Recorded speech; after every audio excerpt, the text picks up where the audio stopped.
This week's social story. That's where we post 3 stories on our social media and you decide what we take a closer look at. Now, this week's choices: a $100,000 Pokemon card robbery in New York City, Matthew McConaughey's AI fight, and the third choice, President Trump's unveiling his healthcare plan. And with 48% of the vote, you chose the president's great healthcare plan, the White House's proposal outlining lower prices on prescription drugs. It also states insurers would have to publish their rates and coverage comparisons in plain English and the share of their revenues paid out to claims versus overhead cost and profit on their websites. Here to break this down for us, President and CEO, Scan Group and Health Plan, Dr. Sachin Jain. Sorry about that, Dr. Sachin. Now, Dr. Jain, while the White House has still yet to offer more specifics, what's your takeaway from this framework based on the areas they say they're going to focus on? I like to use the word that you used, framework, is exactly how I would describe what they've shared with us. They've provided broad outlines of a plan that would focus on drug prices, transparency, and then insurance costs. But the devil, of course, is always in the detail. And so we'll learn over the next weeks and months what is really in store for us.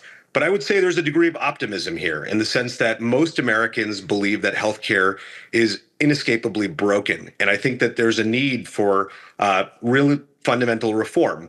Many presidents have tried to reform healthcare and only a few have succeeded. I think it will be a real test of this presidency whether they're able to make any real progress. But I would say there is some optimism for those of us who have been fighting for years to make healthcare better, that the president is beginning to focus on some key challenges. Now, does Trump's plan help people who are facing these skyrocketing Affordable Care Act premiums that we're seeing all across the country?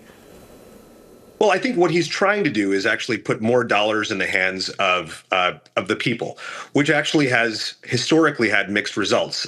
This is a trend people call consumerism, really trying to equate being a healthcare consumer to being a consumer for other goods. The challenge with that framework, though, Ike, is that ultimately most people don't actually shop for healthcare in the way that they do for other things because they don't really want to access healthcare. Most people access healthcare as a point of last resort. And that's why insurance has been really important to make it accessible. If you try to turn the healthcare marketplace into marketplaces like other services, it's unclear, what's necessarily going to happen. Most people don't actually have a lot of first dollar coverage these days because most plans are high deductible. And so, we already see patterns where people aren't getting necessary care because they don't have the coverage.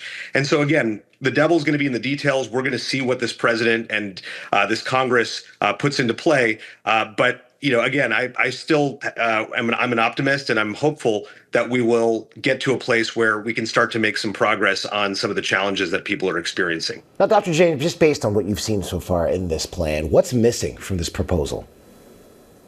Well, the truth is that I believe in one big element of the Make America Healthy Again movement, which is really trying to obviate the need for care in the first place. And so you'd like to see more focus on prevention, more focus on chronic disease management. One of the biggest problems we have in U.S. healthcare is that we just consume too much of it.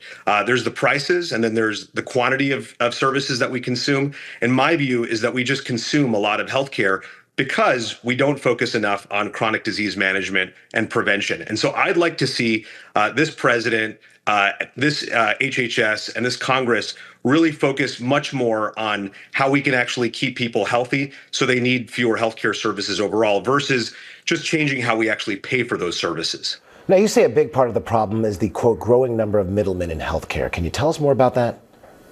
Oh, well, I mean, look, you go to any healthcare conference and you just see like literally thousands of companies that are focused on some small aspect of healthcare. And the truth is we've just made it really too complicated. Ask any person how many different pieces and parts of the healthcare system they have to interact with. There's their PBM, there's the insurance company, there's the doctor's office, and then there's a whole number of kind of hidden vendors in between all of that that suddenly show up at different points of services, your lab companies, and then specific wraparound services companies. It's just too much. It's just too complicated, and everyone's trying to make pennies on the dollar all of those pennies add up over time to really be a lot of federal healthcare waste. So I'm hoping that a lot of what this president and this Congress pursues is actually simplification, because there are just too many middlemen in healthcare scraping from our premium dollars. All right, let's hope so. Dr. Sachin Jain, thanks a lot.